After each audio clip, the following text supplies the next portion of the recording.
Let's say we have a scene like this where there's two speakers in one frame. It could be that they're both in the same room like this, or it could be Zoom windows where there's speaker A and speaker B in their own windows on the left and right side of the screen.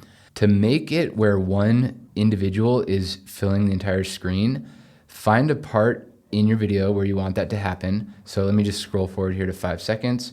I'm gonna add a scene by hitting the / on my keyboard. You can now see I have scene 2 and scene 1. And then if I go to where I want that part where it's just one individual to end, let's say I go to 10 seconds here, I hit /, I now have this scene 2 isolated.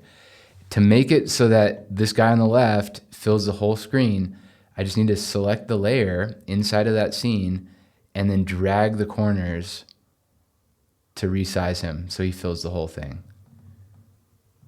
And then I can double click and reposition him up and down just like so. So I'm going to do it so his head's not quite touching the border, just like that.